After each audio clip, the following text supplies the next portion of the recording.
Assalamualaikum warahmatullahi wabarakatuh. Alhamdulillahirabbil alamin. Assalatu wassalamu ala asyrofil anbiya'i wal mursalin wa ala alihi wa sahbihi ajma'in. Syukur kita panjatkan kehadirat Allah Subhanahu wa taala yang telah melimpahkan rahmat, taufik dan hidayahnya kepada kita semua. Alhamdulillah kita dapat di hari ini kita bisa berkumpul bersama-sama dalam keadaan sehat walafiat dalam rangka untuk pengajian rutin Asmaul Husna AS 12 April 2026 atau yang bertepatan dengan tanggal 24 Syawal 1447 Hijriah. Selawat serta salam senantiasa kita haturkan kepada Nabiullah Nabi Agung Nabi besar Muhammad Sallallahu Alaihi Wasallam. Hadirin yang kami hormati, untuk acara pertama pembukaan marilah kita buka bersama-sama dari baca basmalah. Bismillahirrahmanirrahim. Selanjutnya acara yang kedua, pembacaan ayat-ayat suci Al-Quran yang akan dibawakan oleh Ibu Retno Widiawati. Kepadanya disilahkan. Assalamualaikum warahmatullahi wabarakatuh. Waalaikumsalam.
Ulaika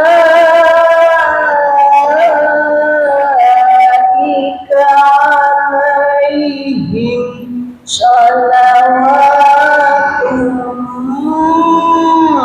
min rabbihim wa rahmah wa ulaika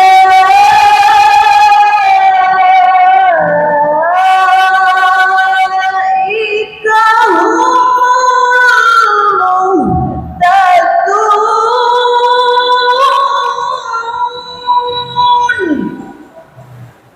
wa ulaika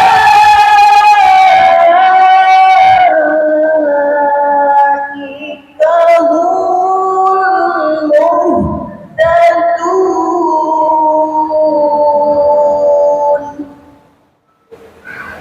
Shadaqallahul adzim. Assalamualaikum warahmatullahi wabarakatuh.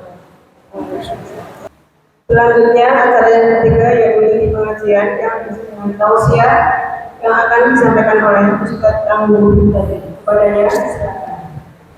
Bismillah. Terima kasih sudah mau menonton video ini. Tapi sebelum kita lanjut, subscribe dulu ya sahabat. Saya tunggu sambil membaca salawat. Allahumma salli ala Sayyidina Muhammad wa ala alihi wa sahbihi wasallim. Syukron jazakillah. Bismillahirrahmanirrahim. Assalamualaikum warahmatullahi wabarakatuh. Innal hamdalillah nahmaduhu wa nasta'inuhu wa nastaghfiruh wa na'udzu billahi min shururi anfusina wa min sayyiati a'malina. May yahdihillahu fala mudilla lahu wa may yudlil fala hadiya lahu. Asyhadu an la ilaha illallah wahdahu la syarika lahu wa asyhadu anna Muhammadan 'abduhu wa rasuluhu la nabiyya wa la rasula ba'da. Qala Allah ta'ala fi kitabihil karim ya ayyuhalladzina amanu ittaqullaha haqqa tuqatih wa la tamutunna illa wa antum muslimun. Segala puji bagi Allah Subhanahu wa taala atas seluruh karunia, nikmat, hidayah serta taufiknya kepada kita semua, sehingga pada kesempatan kali ini kita diberikan taufik oleh Allah untuk bisa kembali bertemu, untuk bisa kembali bermuajah. Ya, mudah-mudahan apa yang kita laksanakan pada hari ini diberikan ridho dan juga pahala yang berlipat ganda oleh Allah Subhanahu wa taala. Amin ya rabbal alamin. Salawat dan juga salam kita haturkan kepada junjungan kita, suri tauladan kita Nabi besar Muhammad sallallahu alaihi wasallam, dan juga kepada seluruh keluarga, sahabat serta umatnya yang senantiasa terus berusaha untuk mengikuti acaranya dengan baik dan benar hingga akhir zaman nanti. Bapak-bapak dan ibu-ibu, jamaah sekalian, keluarga Asma Wirza rahimahullah, mudah-mudahan keluarga Bani Asma diberikan rahmat oleh Allah Subhanahu wa taala. Amin ya rabbal alamin. Tentu ini masih bulan Syawal. Jadi karena kita pernah berjumpa dulu. Jadi saya mohon pada pertemuan kali ini mewakili kami pribadi dan keluarga, kami mengucapkan selamat hari raya Idul Fitri. Taqabbalallahu minna wa minkum minal aidin wal faizin, dan saya mohon maaf jika banyak kekeliruan, kesalahan dalam bergaul atau dalam tutur kata sebelumnya, mohon untuk dimaafkan. Baik, Masya Allah. Pada kesempatan kali ini, Masya Allah nih, tadi dibuka dengan bacaan ayat suci Al-Quran. Ada yang paham maknanya tadi? Bapak-bapak, Pak, pada merawat pengajian karena biasa. Monggo, nek pada karena biasa, monggo. dibacakan mohon disimak. Ya. Tadi apa yang dibaca oleh qari'ah? Ada yang paham? Apa paham apa? Ada yang paham? Masya Allah. Kita memang diantara tujuan adanya bacaan Al-Quran sebelum acara untuk dalam rangka supaya dapat berkah. Tapi saya simak tadi, saya lihat tadi ketika qari'ah membaca Al-Quran pada kanda,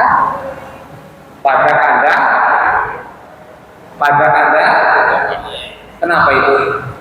Apakah bacaan Al-Quran cuma formalitas atau untuk cari berkah? Caranya, apa tujuannya adanya qari Al-Quran tadi? Ayo, apa tujuannya Pak? Formalitas lah, pakute yang menurunkan acara yang bacaan Al-Quran, atau memang kita lagi nyari keberkahannya? Padahal kita qari Al-Quran, kalau ada Al-Quran yang sedang dibacakan dengarkan tapi tadi kebanyakan ngapain? Wah lagi ngomong aja masih ada sendiri di belakang. Halo, Ibu. Apa kurang maju atau gimana? Ya. Jadi kalau yang ngomong di sini kemudian ngomong di sana, rada susah. Ya, supaya enggak kandas sendiri coba diatur. Yang belakang dari maju, angkut senderan.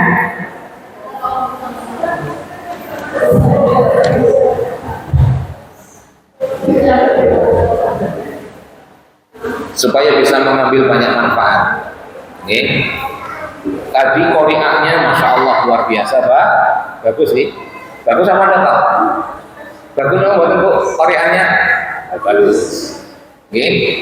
Bagus bacaannya Masya Allah. Tapi Ibu, Bapak, kalau seandainya dalam membaca Al-Quran kok standarnya kayak tadi, itu keberatan. Pernah nggak qari'nya, pembacanya itu bapak-bapak pernah nggak acara ini? Pak, acara ini pernah nggak? Belum pernah. Bapak-bapak coba baca. Ustaz orang yang sih, pripun bulannya standarnya pun kados niku. Standarnya baca Al-Quran biasa. Dan tidak boleh panitia juga bikin standar nek konsing maca Quran kudu sing lagune. Ya, selalu kan begitu ya. Digoles sing paling apik suaranya mboten. Nah gitu. Coba deh bahasa bapak-bapaknya gantian. Kayaknya kan wajah-wajah para ahli Al-Quran ini. Ya, insya Allah coba bahasa gantian bapak-bapaknya yang baca Al-Quran. Gitu deh. Itu sedikit untuk menasehati terkait dengan baca Al-Quran. Ya kami mohon untuk diri kami dan untuk panjenengan semuanya, mudah-mudahan kita termasuk orang yang bisa lebih baik ke depannya, terutama diantaranya ketika Al-Quran sedang dibacakan. Begitu ya.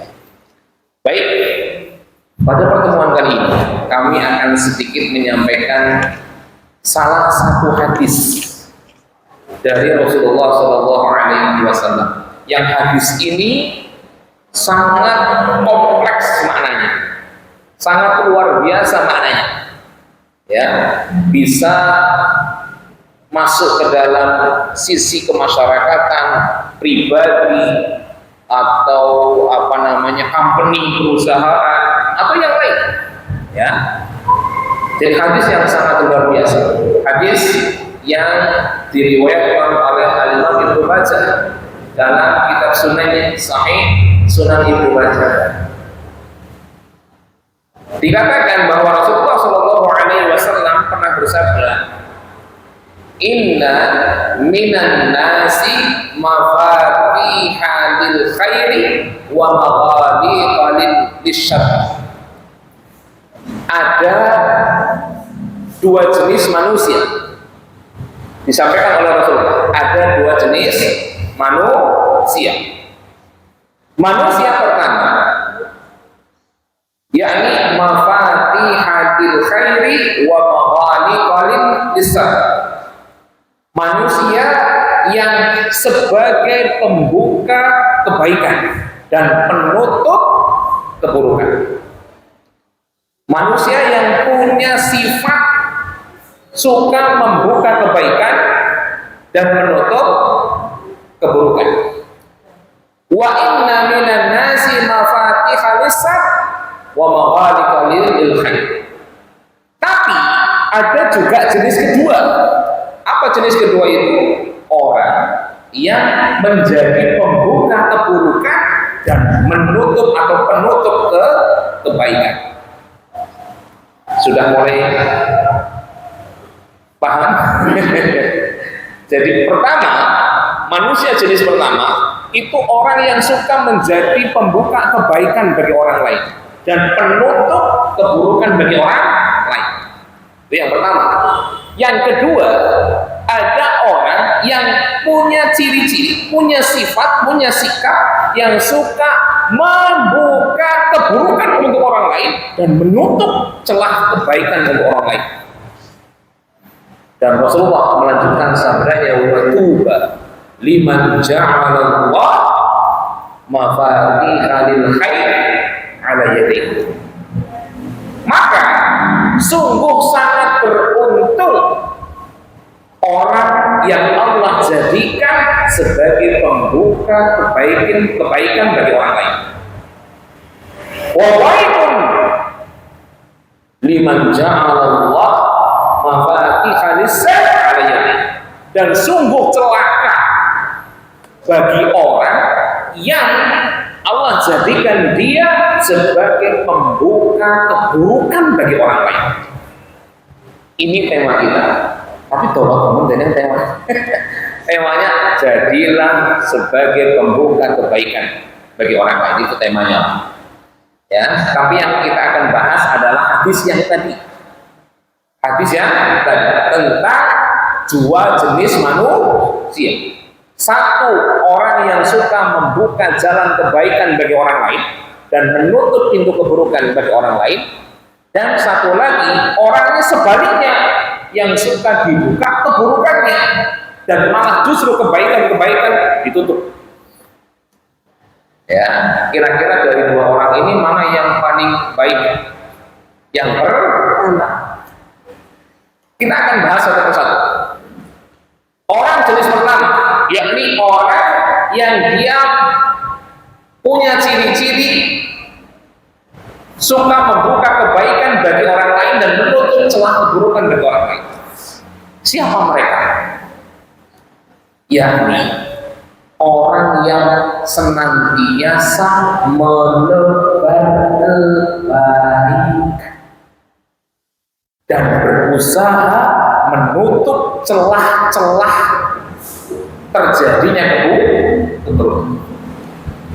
Orang seperti ini akan tetap baik di rumahnya, di kantornya, di masyarakatnya, ya, dan dimanapun dia berada.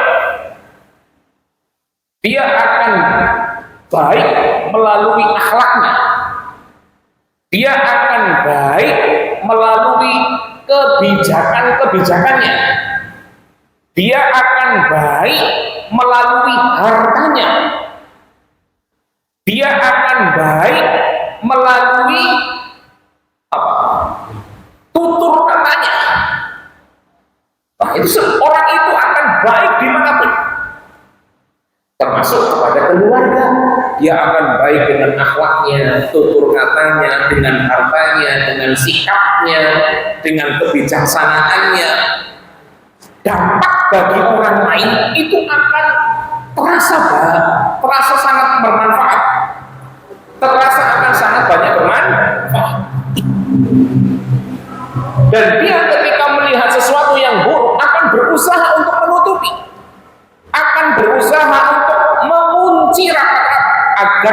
keburukan itu tidak terjadi. Dia itu salah satu sponsorship kebaikan dan penjegal keburukan. Kira-kira orang seperti ini baik apa jelek? Baik. Bayangkan kalau orang jenis pertama jadi pemimpin minimal di keluarganya, bapaknya misalnya, laki-laki, dia itu punya sifat yang pertama, suka membuka jalan kebaikan bagi orang lain dan menutup pintu keburukan bagi orang lain, menutup terjadinya keburukan. Bayangkan di dalam rumah, ya, di dalam rumah. Orang yang seperti ini punya sikap kepada istrinya baik, kepada anak-anaknya baik, kepada tetangganya baik, kepada adik kakaknya baik, kepada orang tuanya baik. Karena apa? Karena dia suka membuka pintu kebaikan terjadi. Dia itu termasuk orang yang sangat terbuka jika itu sebuah kebaikan. Orang itu sangat semangat jika hal tersebut adalah sebuah kebaikan. Ya, kepala rumah tangga ketika melihat istrinya, Bu, aku sholat. Ya, malam-malam dibangunin, Bu, yuk kita sholat jamaah, sholat tahajud berjamaah. Boleh nggak? Boleh nggak sholat tahajud jamaah, Bu, sama bapaknya? Angsal apa betul? Angsal. Sudah pernah belum? Alhamdulillah. Dan coba bayangkan kalau itu terjadi. Kalau itu kan terjadi, ibunya, bapaknya, anak-anaknya, barang-barang itu, ya, barang-barang merebut apa? Mendapatkan kebaikan dari Allah. Kayak apa kondisi rumah tangga? Dan coba bayangkan sebaliknya, kalau ada kepala rumah tangga yang biasanya justru melakukan sebaliknya dari yang pertama. Sholat urusan dewek, berisik Bu, kalau ngomong-ngomong sholat, dari sholat dewek baik kalau saya dadakan. Atau bahkan ibunya mau ngaji aja nggak boleh, aja nggak Bu, ya, nggak mau baik, aja apa. Banyak sekali orang yang ternyata dia itu malah sebagai penutup pintu kebaikan bagi orang lain, bukan sebagai pembuka pintu kebaikan orang lain, malah sebaliknya. Dan inilah kelemahan kita sebagai kaum muslimin yang tidak berusaha menjadi sponsorship kebaikan kapanpun, dimanapun kita berada.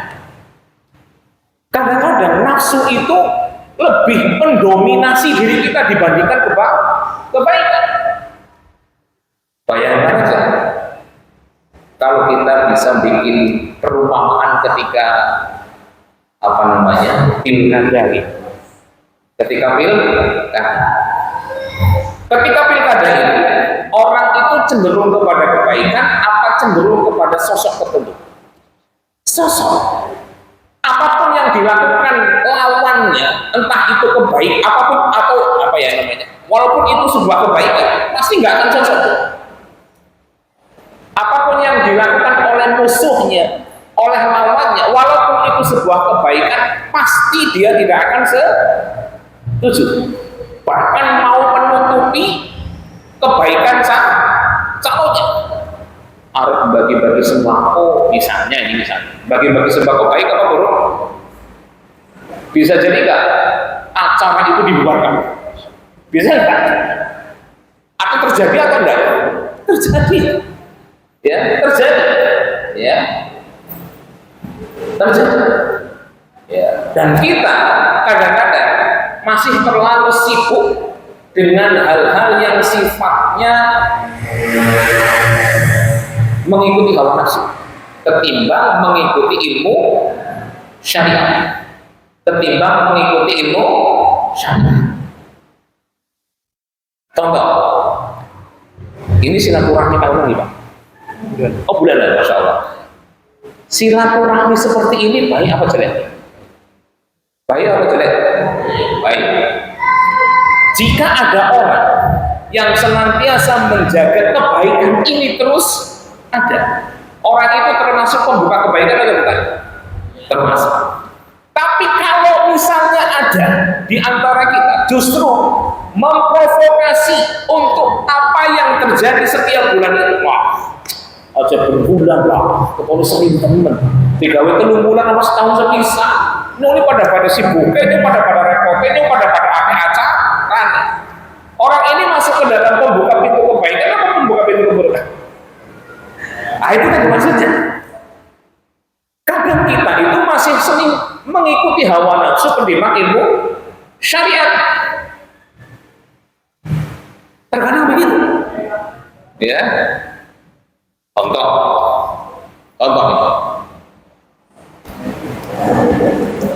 Pasti saya yakin panjenengan sudah pernah bikin sebuah acara walimah. Sudah pernah nih? Di dalam acara walimah ada nggak ilmu syariat mengajarkan? Acara walimah itu ilmu syariat mengajarkan ada apa enggak? Ayo, ada apa enggak? Ada. Contohnya bagaimana, Pak? Ya, itu mengadakan tata cara mengadakan walimah ada nggak ilmunya? Oh, walau ada yang lain bisa jawab. Dalam rangka mengadakan walimah ada nggak tata cara yang diajarkan oleh ajaran agama kita? Halo, loh, ibu bapak pernah bikin acara walimah kan? Pernah bikin acara walimah? Bagaimana caranya panjenengan bikin acara walimah? Pakai ilmu agama kah atau pakai ilmu yang lain kah? Halo, ya.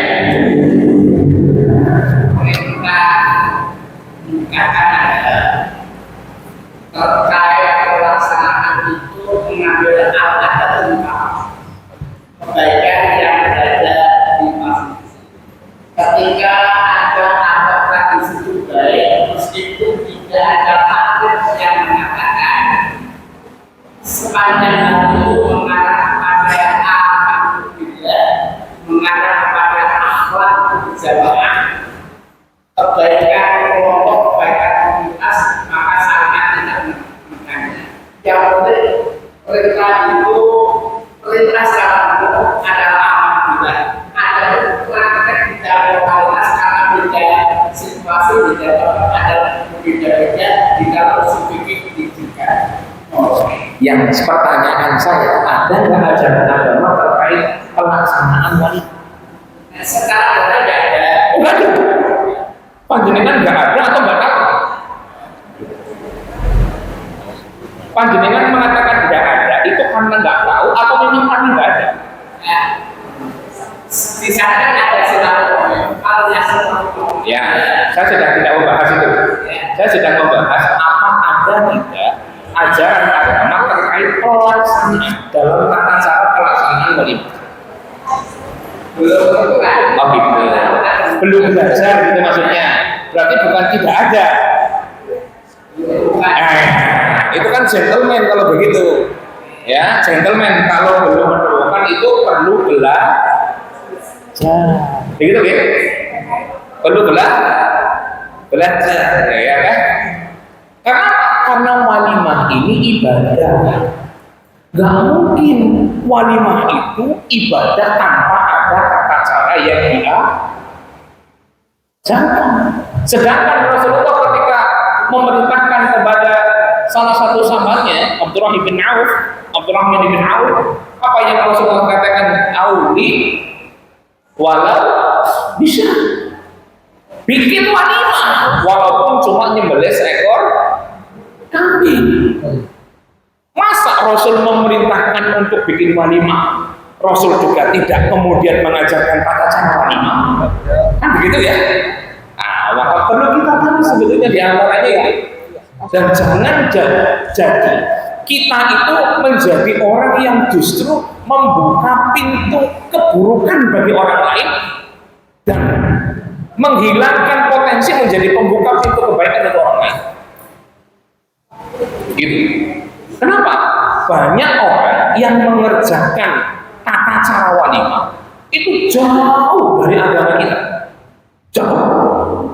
Yang hanya mereka berdasarkan ini adat istiadat, ini baik, ini tidak. Tapi ini hal yang menunjukkan bahwa itu sangat jauh dari agama kita.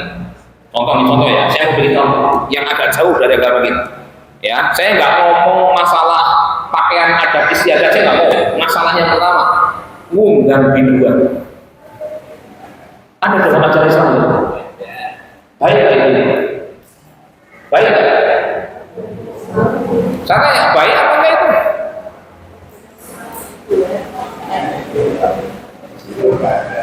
Jangan sampai kita malah justru menjadi pembuka pintu keburukan dan menutup pintu kebaikan. Padahal kita punya potensi menjadi pembuka pintu kebaikan dan menutup pintu keburukan. Dengan cara apa? Kalau sudah tahu ilmunya, coba deh bikin walimah yang walimah itu tidak melanggar syariat. Walaupun pakai adat istiadat. Adat istiadat itu boleh, Pak, boleh. Bukannya dia boleh. Cuman masalahnya atau ada hal-hal yang melanggar aturan syariat, jangan dilakukan. Dan ada, kalau ada orang yang mau bikin walimah secara mengikuti ilmu syariat, itu dikatakan wah walimah apa sih orang sesuatu gitu. Ya, ini salah satu contoh saja. Ya, salah satu contoh. Ada contoh yang lain begini. Misal,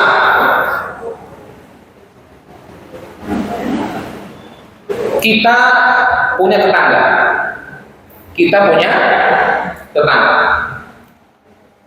Tetangga kita adalah seorang non-muslim.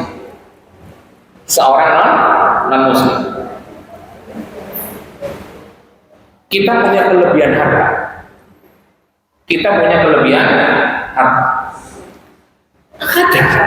Ada sebagian orang Islam, yang saya nggak ngomong semuanya, ada sebagian orang Islam yang ketika mereka bertetangga dengan non-muslim itu seperti bertetangga dengan setan, yang seolah-olah dia itu bukan orang yang punya hak untuk kita berakhlak yang baik dengan orang itu. Ada nggak orang begitu kira-kira? Ada, Pak. Dan itu terjadi. Ya,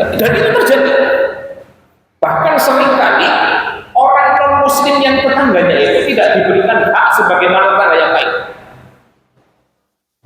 Dan kadang kita justru menjadi orang yang mensupport perkara seperti itu, dibandingkan kita menjadi orang yang senantiasa merangkul orang lain untuk berbuat baik.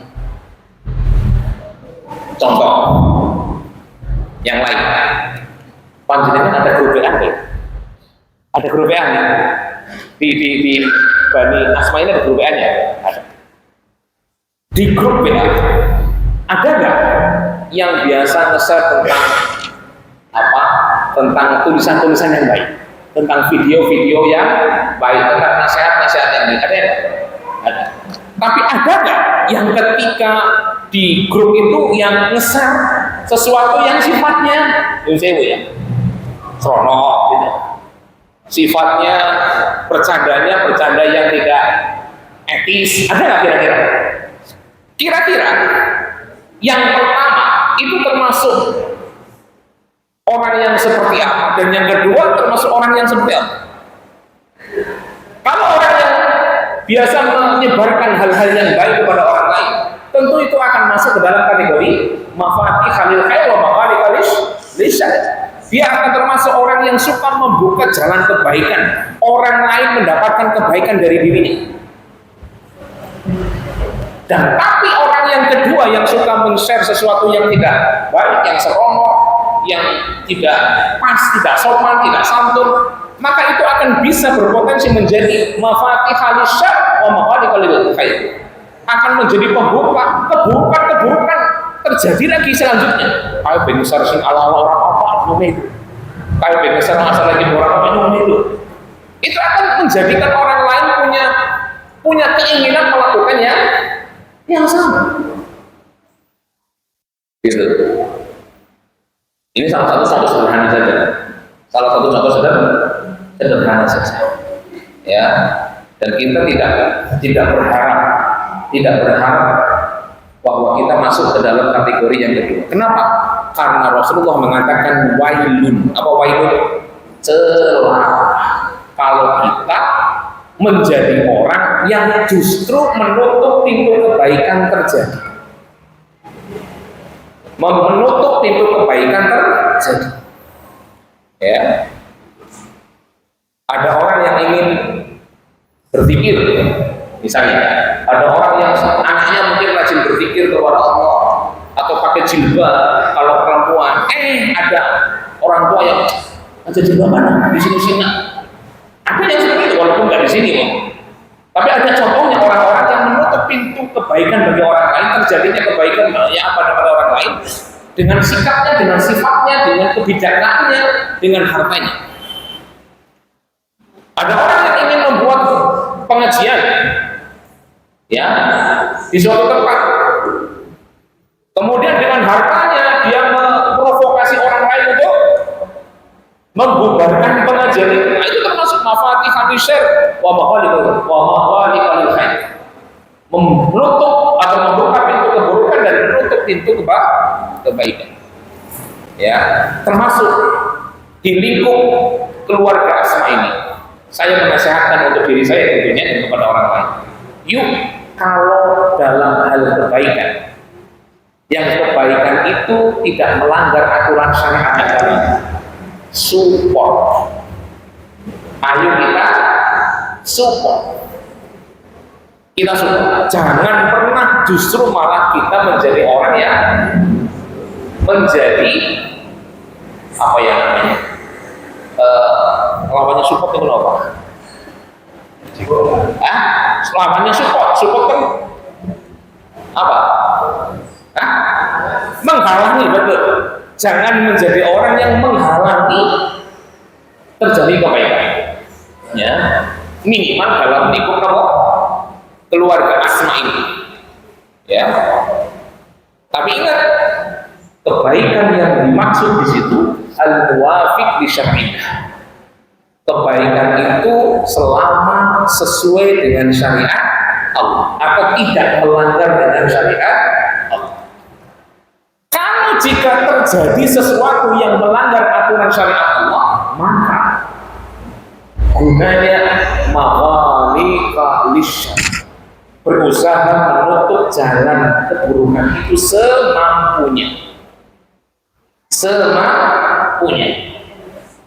Ketika melihat keluarga Asma ada yang belum nutup aurat, ingatkan, ayolah nutup auratlah, ayolah ini kewajiban lah.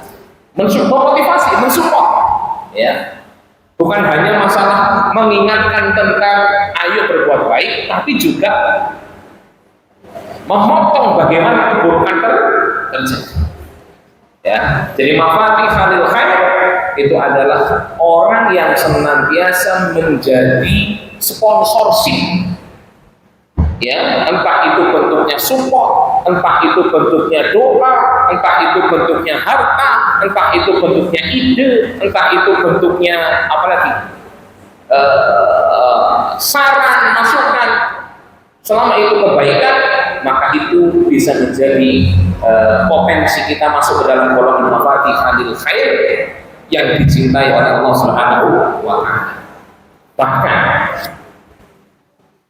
Nabi Isa alaihi salatu wassalam, beliau pernah berdoa kepada Allah. Untuk apa? Untuk agar dirinya dimanapun beliau berada menjadi orang yang bisa menyebarkan kebaikan bagi siapa. Dalam surat Maryam ayat 21 kalau nggak salah, wa ja'alani mubarakan ainama kuntu. Ya Allah, jadikanlah aku orang-orang yang senantiasa bisa berdampak positif kepada orang lain dimanapun aku berada. Ya, jadi direktur perusahaan ya direktur yang baik, yang senantiasa punya dampak positif kepada orang lain, tidak punya dampak negatif kepada orang lain. Ya, kalau ada karyawan yang salah, negurnya nggak karo, mboten karo ngomongi, apalagi di depan umum. Ya, kemudian hak-hak karyawan dipenuhi. Direktur itu juga harus memikirkan hak-hak karyawan. Kemudian juga kewajiban-kewajiban karyawan juga disampaikan. Ya, maka orang yang bisa memberikan nilai positif kepada orang lain, walaupun apapun dan dimanapun dia berada, termasuk ketika di kerjaan, di dalam dunia usaha, baik yang kerja di perusahaan, ayo berikan nilai positif kepada sesama karyawan, bukan saling tikung menikung, bukan saling untuk kalau di istilah karyawan jangan jadi orang pejilat yang kepenginnya baik di depan bos, tapi caranya kemudian ngidek-idekan sana. Jangan begitu. Ya. Atau misalnya bagi sebagian kita yang berdagang, ada nggak yang berdagang begitu? Oh banyak. Nah, yang berdaganglah terjadilah pedagang yang mafatihul khair, menjadi pintu kebaikan terjadi, yang punya nilai positif bagi orang lain. Contoh, nek dagang niku sing jujur. Kalau dagang itu aja seneng sumpah, temenan gitu, demi Allah, apa itu, busung itu gini. Ada nggak yang berdagang itu sukanya sumpah? Banyak. Ya, bahkan dikatakan oleh Rasulullah SAW, al-halifu munafiqatun lis-sil'ah wa munhikatun lil barakah. Sumpah dalam masalah perdagangan, total mobil, total motor, total jalan, total beras, total kok di dalamnya banyak sumpah, ada sumpah, teman nanti yang sumpah, tukulnya semennya, dulu semennya, nyobainnya mau semennya, sumpah dia mau apik epol, gitu misalnya. Sumpah itu munafiqatun lis-sil'ah, akan melariskan dagangan, iya, wa munhiqatun lil barakah, tapi akan menghilangkan keberkahan. Padahal di antara tujuan berdagang mencari keberkahan. Tapi kok seandainya dalam perdagangan jual beli masih terdapat sumpah, walaupun itu benar, itu keberkahan akan hilang. Walaupun dagangannya jadi laris. Makanya jangan jadi orang yang suka sumpah dalam perdagangan. Jadilah pedagang yang jujur, cukup untuk memberikan nilai positif kepada orang lain. Jujur itu tidak harus dengan sumpah. Apik domong apik, ala domong ala, anak alane anak kurangnya disampaikan. Oke, Indonesia itu motor kumandan kadang berdebat. Ya, apa nih tapi belum ketemu. Bukan kemudian walaupun motornya berbeda di depan, yang gua berdiri aja aman. Oh soalnya masalah, padahal seni berbeda. Nah ini yang kadang-kadang jadi masalah dalam masalah perdagangan. Ya, ingin kami tekankan di sini bahwa pentingnya menjadi seorang muslim yang bisa menebarkan kebaikan dimanapun dan sebagai apapun kita, sebagai kepala rumah tangga, sebagai anak, sebagai kakak atau adik, sebagai bos atau karyawan, sebagai tokoh atau bukan tokoh masyarakat biasa, berusaha untuk senantiasa menebarkan kebaikan dimanapun. Jangan justru menjadi orang yang menghalangi kebaikan itu terjadi. Dan jangan sampai kita menjadi orang yang justru menebarkan keburukan di mana-mana, sehingga celah-celah kebaikan tertutup di situ. Ya, gara-gara Beda masalah kunut dan tidak kunut saja ya. Aja sing anu kunut orang mari kene. Lah sing bagian kunut sing ora kunut aja mari kene. Nah, itu kan repot itu. Ya, itu repot. Jadi jadilah orang yang punya person yang baik selama itu tidak melanggar syariat. Maka pentingnya kita paham tentang apa itu kebaikan. Tidak bisa kebaikan itu dinilai dari masing-masing akal kita, masing-masing ukuran diri kita. Tapi ukuran kebaikan itu disebut kebaikan adalah al-muwafiq li syar'illah, sesuai dengan syariat Allah. Kalau Allah mengatakan, Rasul mengatakan itu baik, maka itu disebut kebaikan. Tapi ketika Allah dan Rasulnya mengatakan itu tidak baik, maka selamanya tidak akan menjadi baik. Paham? Kalau misalnya Allah dan Rasulnya mengatakan makan daging babi, baik apa tidak? Tidak baik. Selamanya akan tidak baik. Selamanya akan tidak baik. Ya, kalau Nabi dan Allah dan Rasulullah SAW mengatakan silaturahmi itu baik, maka kebaikan silaturahmi akan menjadi kebaikan selamanya. Walaupun ada masalah, walaupun ada clash, walaupun ada sedikit permasalahan, tetap silaturahmi menjadi baik, tidak akan menjadi keburukan. Paham sampai di sini, Pak? Mudah-mudahan ya, mudah-mudahan yang sedikit ini bisa dipahami ya. Jadi yang kami harapkan ya, tentunya kami pribadi mengharapkan untuk yuk kita bisa saling menebarkan kebaikan dimanapun kita berada. Selama itu kebaikan kita sebarkan, kita tularkan, kita kerjakan supaya menjadi jalan kebaikan bagi yang lain. Dan kalau seandainya kita menemukan keburukan pada diri kita, jangan pernah kita berusaha untuk mengerjakan, apalagi menyebarkan. Ya, itu saja yang dapat kami sampaikan. Apa ada pertanyaan dari sini? Ada yang mau tanya? Monggo silakan. Waalaikumsalam warahmatullahi wabarakatuh.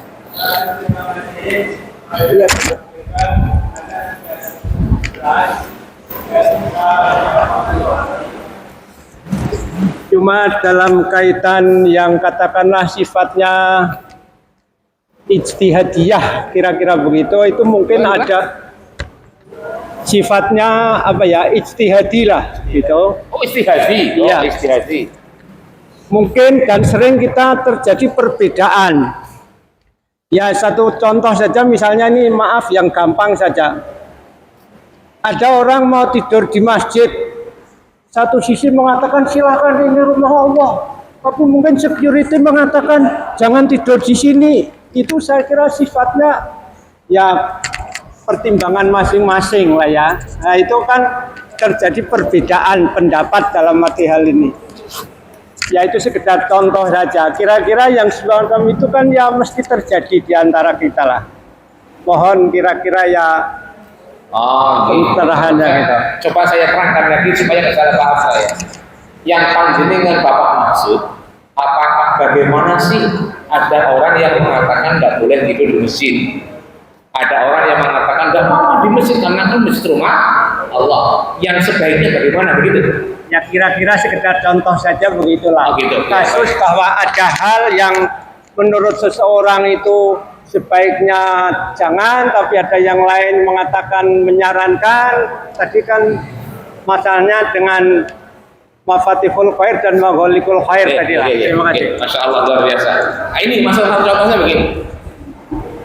Yang ingin saya sampaikan berdasarkan apa yang saya utarakan, bahwa kebaikan sekali lagi tidak bisa kita standarisasi dengan akal kita masing-masing, karena pasti akan terjadi banyak perbedaan. Maka di antara rujukan paling baik untuk menengahi permasalahan tadi, kita kembalikan kepada aturan Allah dan Rasulnya. Allah dan Rasulnya di antara aturannya adalah menjadikan masjid bukan hanya sebagai tempat sholat, tapi juga tempat untuk beribadah lainnya. Sebagaimana Rasulullah menjadikan Masjid Nabawi kali itu bukan hanya menjadi tempat sholat, tapi tempat berkumpul, tidur, tempat makan, tempat musyawarah, tempat belajar, dan macam-macam. Kenapa? Karena di dalam masjid ini terdapat keberkahan. Cuma masalahnya ada oknum kadang yang tidak bertanggung jawab. Ketika aturan itu dipermudah, kadang ada yang seenaknya sendiri. Di antaranya mungkin di masjid, tapi melakukan hal-hal yang tidak baik. Saya pernah tuh mendapati Pak, di masjid, di gerbek, di belakang itu apa namanya? Di belakang hijab itu, ya penutup itu, ternyata di belakangnya ada muda-mudi. Maka kita bisa lihat situasi dan kondisi. Kalau memang niatnya itu, kalau memang tidak melanggar aturan agama, ya seyogianya hal itu tidak dilarang. Karena apa? Karena takmir masjid itu diantara fungsinya adalah untuk memberikan fasilitas atau memberikan kenyamanan bagi siapapun yang mau memanfaatkan masjid, bukan mengatur boleh dan tidaknya masjid dipakai. Karena masjid ini sekali lagi milik Allah, ya. Ini masjid adalah rumah Allah, yang mana fungsi daripada takmir itu adalah sebagai pengatur saja kebaikan supaya berjalan baik, berjalan tertib.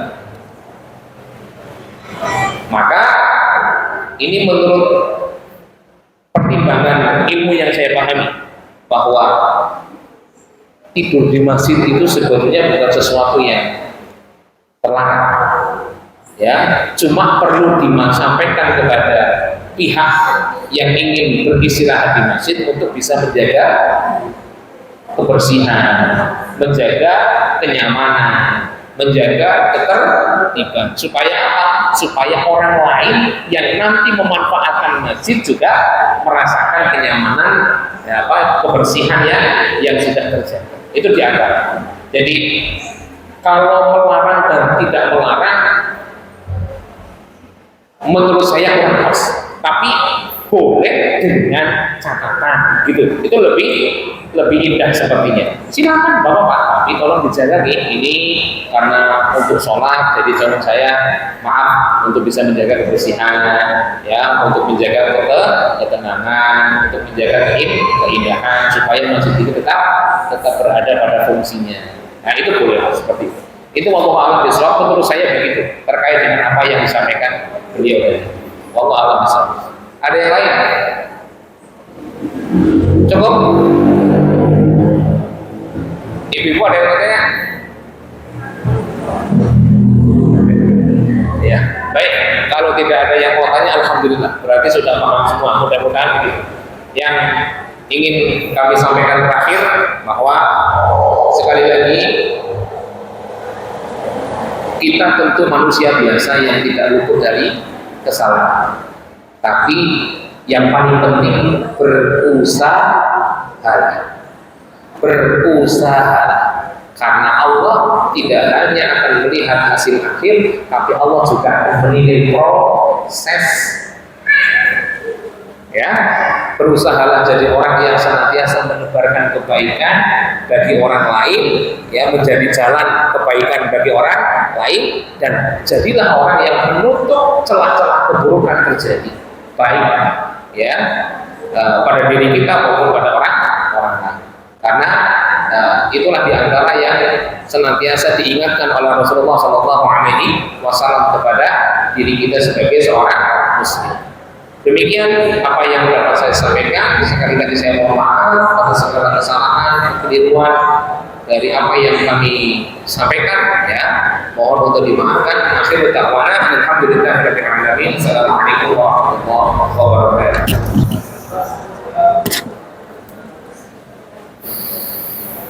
Jazakallah khair, kami aturkan kepada Ustadz Tangguh Pribadi yang telah memberikan tausiahnya. Semoga kita semua bisa mengambil manfaatnya dan semoga kita tergolong orang-orang yang senang mendapat kebaikan dimanapun berada. Amin, amin ya rabbal alamin. Acara selanjutnya pembacaan doa yang akan dipimpin oleh Ustadz Nurdin Akbar. Padanya silakan. Bismillahirrahmanirrahim. Assalamualaikum warahmatullahi wabarakatuh. Waalaikumsalam. Itu Bapak yang saya hormati, rekan-rekan kita orang-orang yang mudah-mudahan hadir di tempat yang mulia ini. Salah satu dari orang-orang kita dibuatkan masjid dan masjid ini menjadi mudah-mudahan bersesuatu kebaikan. Nama Nur Kamilah, nurnya adalah cahaya, Kamilah adalah sempurna. Mudah-mudahan masjid ini termasuk masjid-masjid Allah yang apabila berkumpul satu kaum tidak hanya membacakan Al-Quran, maka akan turut bertenteram. Hadis baginda Rasulullah Muhammad SAW berbicara, "Masjidna qaumun fi baitin min buyutillah yamtuluna kitab Allah wa yatadarasuna." Apabila dalam satu masjid Allah dibacakan ayat-ayat Allah, kemudian saling mempelajarinya, illa tanzala alaihim sakinah, maka untuk ketentraman batin orang-orang yang berada di dalam maupun dari maka akan didoakan oleh para malaikat. Dan yang lebih lagi adalah watakarallahu liman 'inda, yaitu akan dibangga-banggakan di hadapan malaikat oleh Allah Subhanahu. Maka silaturahim pada kesempatan hari ini mudah-mudahan dicapai oleh Allah Subhanahu wa taala menuju kebaikan. Amin ya rabbal alamin. Pesan kedua, hadis baginda Rasulullah Muhammad SAW yang memberitahu ittaqillaha haitsu wa ati sayyi'atal hasanah tamhuha wa khaliqin nas bi khuluqin hasan. Jadilah orang yang bertakwa dengan dia. Perintah ini, perintah hati, perintah yang agung, karena sangat penting. Karena orang-orang yang akan bepergian, orang-orang yang akan menghadap kemanapun dalam beribadah, perintah Allah adalah tazawwadu fa inna khairal zadi taqwa. Teruslah bertakwalah dengan sebaik-baiknya, karena itu adalah bekal hidupmu. Maka mudah-mudahan yang kedua ini wa'ati sayyi'atal hasanah tamhuha, kaitannya dengan taklim pada kesempatan hari ini. Hendaknya apabila perilaku kita buruk, cepatlah bergegas untuk melakukan kebaikan. Yang ketiga, wa khaliqin nas bi khuluqin hasanin, pergaulah sesama manusia dengan akhlak yang baik. Karena bagian kita bagian doa, ada salah satu doa kaitannya dengan khairul besar, yaitu tentang kebaikan dan keburukan. Ada salah satu doa ini, doanya nama doa syamil, isinya kebaikan dan mencegah keburukan. Salah satu terjemahan dari doa ini adalah, ya Allah, bukakanlah pintu kebaikan-kebaikan seluruhnya, ajlihi wa adlihi, yang engkau segerakan ataupun yang tertunda, ma'alim minhu wa madama'alam, yang aku ketahui dan yang tidak aku ketahui. Dilanjutkan doa itu, Wa na'udzubika min syarri kulli. Aku berlindung dari seluruh keburukan-keburukan. Ajilihi wa ajilihi, yang disegerakan atau yang tertunda. Ma'alimna minhu wa lam na'lam, yang aku ketahui dan yang tidak aku ketahui. Itu tuh sangat bagus sekali. Allahumma inna nas'aluka al-khayr ma sa'alaka 'abduka wa nabiyuka. Ya Allah, berikanlah pintu kebaikan-kebaikan seperti apa yang dimohonkan oleh hamba-Mu dan Nabi-Mu, yaitu Nabi Muhammad. Itu doa itu. Wa na'udzubika minas syarr, yaitu berlindung dari keburukan-keburukan. Ma'adabika 'abduka wa nabiyyuka, seperti apa yang dimohonkan perlindungan oleh hamba dan Nabi. Itu doa itu. Allahumma inna nas'aluka al-jannah wa ma qarraba ilaiha min qawlin wa 'amalin. Ya Allah, aku mohon didekatkan dari surga-Mu, baik dari ucapan ataupun perbuatan. Dan berlindung kepada Allah. Ya Allah, jauhkanlah kami dari azab api neraka yang sangat pedih. Wa ma qarraba ilaiha wa ma qarraba minha min qawlin. Mudah-mudahan taklim pada kesempatan yang mulia ini, di masjid yang mulia ini, para jamaahnya mudah-mudahan dimuliakan oleh Allah. Mari kita sama-sama berdoa, doa untuk diri kita, doa untuk kebaikan orang-orang tua kita, doa untuk keluarga besar ini. Mudah-mudahan dipertemukan di dunia dan dipertemukan di akhirat kelak. Amin ya Allah, di surga ya Allah. Lihat ini, wali-wali salihin. Al-Fatihah. Bismillahirrahmanirrahim. Alhamdulillahi rabbil alamin. Ar-Rahmanir Rahim. Maliki yaumiddin. Iyyaka na'budu wa iyyaka nasta'in. Ihdinas siratal mustaqim. Siratal ladzina an'amta 'alaihim ghairil maghdubi 'alaihim waladdallin.